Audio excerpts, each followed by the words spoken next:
Hello and good morning दोस्तों, current energy update लेके आई हूँ।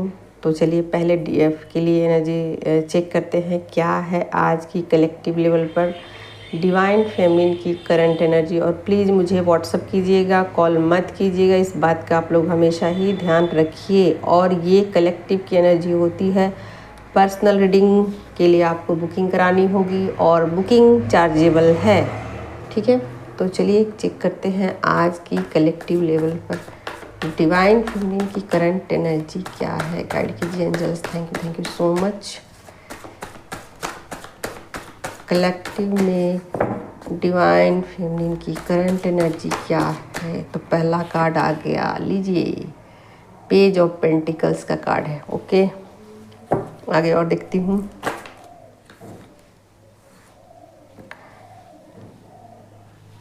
Seven of wands. अपने काम को लेकर बहुत ज़्यादा सिंसियर हैं, ठीक है। और जो भी काम है और उस काम में वो चाहती हैं कि कैसे इम्प्रूवमेंट लाया जाए, काम में क्या किया जाए और क्या किया जाए। मतलब काम को लेकर उनके कुछ नए आइडियाज़ आ सकते हैं। और लीजिए बहुत सारे कार्ड आ गए, अब मैं नहीं लेने वाली हूँ, चलिए रख देती हूँ कार्ड को। तो देखिए पहला ही कार्ड आ गया है मजिशियन का। ओके, तो चीज़ों को डीप लेवल पर समझने की कोशिश कर रही हूँ और चीज़ों को कैसे इम्प्लीमेंट किया जाए 3D में।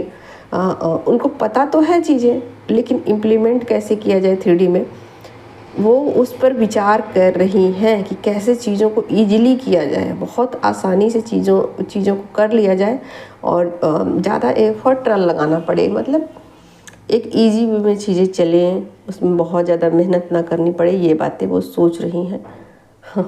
रिश्तों को लेकर थोड़ा वो डिटैचमेंट फील कर रही है, रिश्तों में डिटैच हो चुकी हैं। और यहाँ देख लीजिए अब सन का कार्ड आ गया है, तो कुछ ना कुछ उनको रास्ता ज़रूर मिलेगा, ठीक है। कुछ ना कुछ चीज़ें उनकी लाइफ में आगे की तरफ ग्रोथ देने वाली है। और जो भी मनी को लेकर वो सोच रही हैं और जो अपने काम को लेकर के सोच रही हैं, उसमें एक रास्ता उनको ज़रूर मिलेगा, पक्का ज़रूर मिलेगा 100%। क्योंकि यहाँ पर देख ही सकते हो, यहाँ व्हील ऑफ फॉर्चून का कार्ड आ गया, क्योंकि बहुत सारी चीज़ें उनकी लाइफ में चेंज हो रही हैं, ठीक है।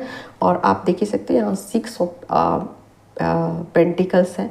तो बहुत सारी जो चीज़ें हैं उनको समझ में आएंगी कि चीज़ों को कैसे करना है, क्या करना है, किसकी हेल्प करना है। यहाँ एक चीज़ और फेमिनिन की एनर्जी में आ चुकी है कि किसकी हेल्प करनी चाहिए, किसकी नहीं करनी चाहिए। ये बातें भी उनको कहीं ना कहीं समझ में आने वाली है, क्योंकि अक्सर फेमिनिन ना उनको समझ में नहीं आती कि मैं किसकी हेल्प करूँ, किसकी हेल्प नहीं करूँ। हेल्प तो करती हैं, हेल्प करना चाहती हैं, हमेशा ही हेल्पफुल रहती है। उनका मतलब कुछ इस तरीके का उनका इमोशन ही होता है, माइंडसेट ही होता है कि मैं सबकी हेल्प करूँ, सबकी हेल्प करूँ, और सबकी हेल्प करते करते खुद ही बर्बाद हो जाती है ना।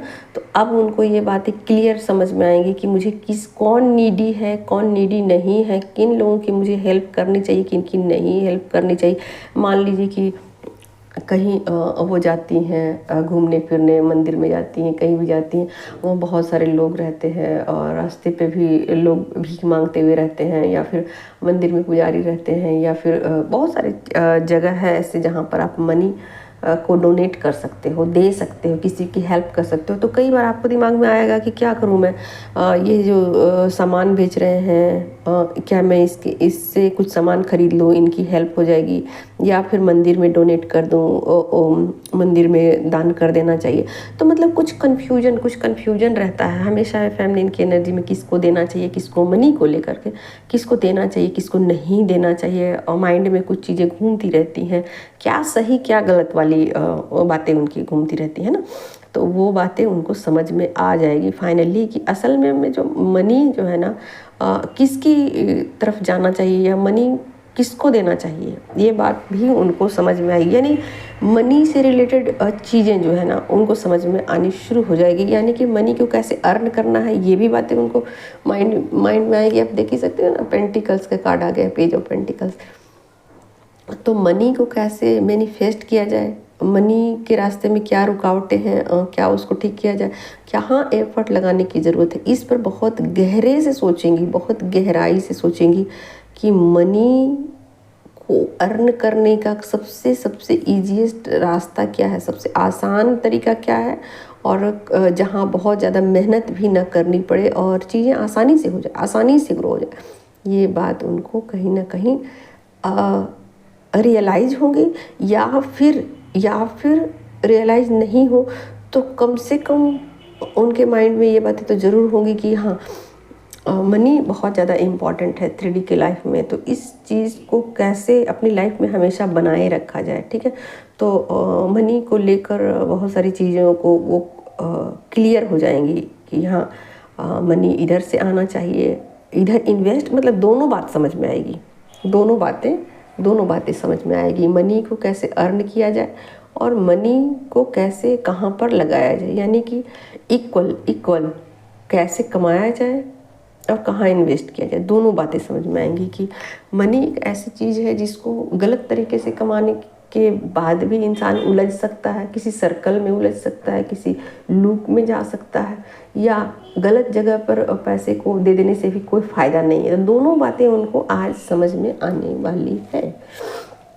व्हील ऑफ फॉर्चून का कार्ड आ गया है, तो निश्चित रूप से अब वो अपनी लाइफ में चेंज लेके आने वाली हैं। ठीक है, और सन का कार्ड आ गया है, तो एक क्लियर कट रास्ता उनको मिल जाएगा। मतलब जो इल्यूजन थे उनकी लाइफ में मनी को लेकर, वो इल्यूजन ख़त्म हो जाने वाले हैं, यानी कि कुछ डाउट क्लियर होने वाले हैं। ठीक है, आप ऐसा सोचिए, आप देख ही सकते हो मनी को लेकर के कुछ डाउट थे, कुछ परेशानियां हैं मनी को लेकर, परेशान है कि मनी की अर्निंग नहीं हो पा रही है, या फिर खर्च अधिक है। जैसे होता है ना कि क्या उसको बोलते हैं, आमदनी अठन्नी और खर्चा रुपया, है ना।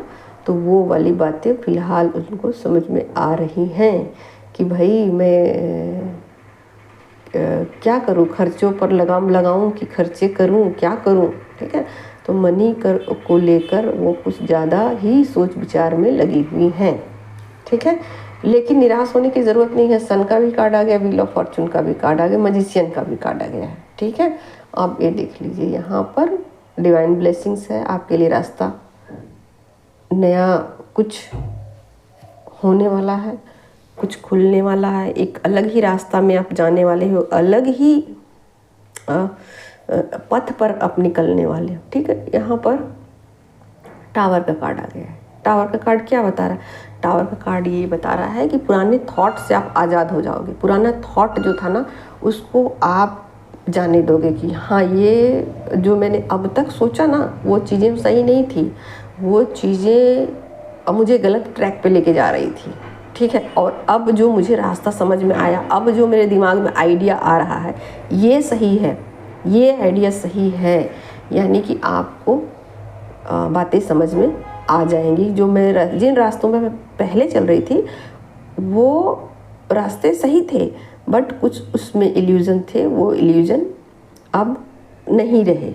यानी कि अब बातें क्लियर कट समझ में आ गई। जो बातें पहले धुंधली धुंधली सी समझ में आ रही थी, जिन बातों को लेकर मैं इल्यूज़न में थी, जिन बातों को लेकर मैं दुविधा में थी, या जिन बातों को लेकर कोई सही डिसीजन नहीं ले पा रही थी, वो बातें अब क्लियर कट समझ में आ रही हैं। यानी कि आप आगे की तरफ बढ़ जाने वाले हो। ठीक है, तो बहुत ही क्लियर कट एनर्जी है फैमिलीन की, और बहुत ही ब्यूटीफुल एनर्जी है कि सब बातें उनको समझ में आ रही है। सन का कार्ड आ गया है, मनी को लेकर जो इल्यूजन थे, किसको देना है किसको नहीं देना है, ये बातें समझ में आ गई है। पैसे को कैसे कमाना है, कैसे नहीं कमाना है, क्या रास्ता सही है, क्या रास्ता गलत है, ये बातें समझ में आ चुकी हैं। तो फाइनली उन्होंने पुराने जो थॉट है उसको जाने दिया है, और नए थॉट को वो एक्सेप्ट कर रही हैं और समझने की कोशिश कर रही हैं चीज़ों को, कि अब जो मैं करूँगी वो निश्चित रूप से आगे मेरे लाइफ के लिए ग्रोथफुल होगा, सही होगा, और एक नए रास्ते पर मुझे लेकर के जाएगा, और मेरे लिए ये अच्छा होगा। ठीक है, तो बिल्कुल बैलेंस करती हुई अपनी एनर्जी को फैमिलीन है। ठीक है, तो बहुत ही ब्यूटीफुल एनर्जी फैमिलीन के लिए है। चलिए और मैं क्या बताऊँ, ये जो एनर्जी है वो फेमिनिन के लिए है, तो बहुत ही ब्यूटीफुल एनर्जी है। ओके।